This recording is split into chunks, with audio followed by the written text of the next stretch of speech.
this.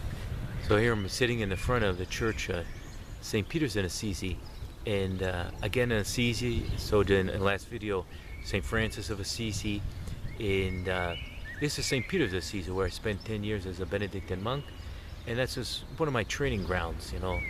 St. John of the Cross would say the dark night of the soul. This is one of my passages, and I'm happy to have done it. Buckminster Fuller would say, well, you know, I often figured out which way to go by starting out in the other direction. And this was probably one of those experiences that was a challenging forming time, but it also brought me to where I am today, and so that's good.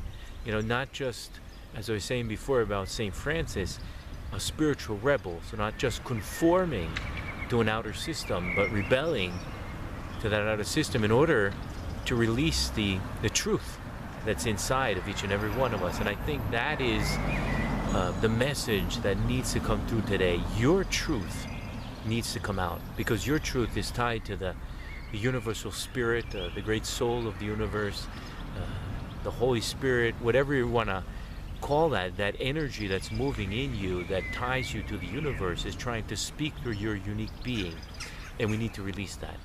That's going to be your fullness. That's where you'll find, as I was talking in one of my other videos, joy, peace, harmony in your life. Getting to your depths, getting to your uniqueness and releasing that.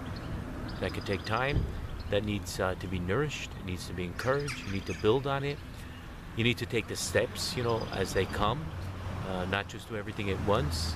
Be safe in doing it, but keep it moving. Be safe doesn't mean to hide out. Keep it moving. And so it's important that each and every one of us looks to that. As St. Francis, a spiritual rebel, as I was saying before, he released his own unique way, which was very strange for his time, but he changed. He changed not just the church, but he changed, we're still listening to his echo.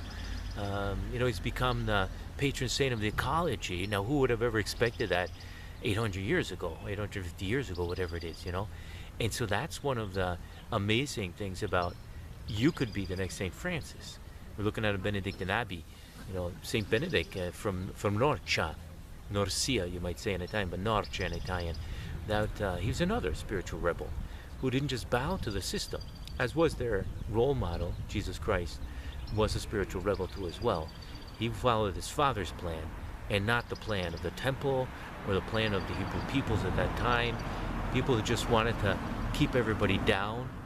And you think of our time, very much our time is a time of conformity, when we have to wear the same clothes, cut our hair the same way. You can't vary very much from, you know, the model that's being given to you from above. As Paul Tillich would say, you know, truth is oftentimes suffocated by answers which carry the weight of undisputed authority. And I think that's pretty particular for our time, especially if we're talking about the church. You know, we need to not throw out, but we need to rebel against a system that just wants to keep us in a safe dimension.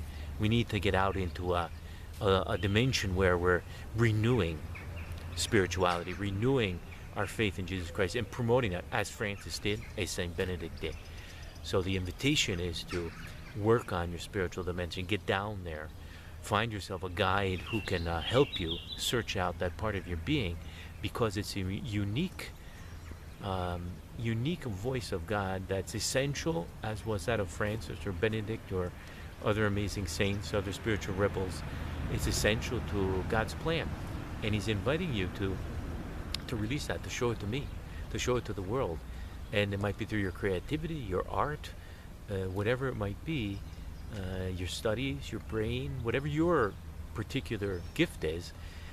Be that, you know, allow that truth to come forth, so that we can all then participate in changing this universe, and changing it for the better, bring it into a less wasteful, less consuming way of living life. So thank you for listening, and I hope you enjoyed this video.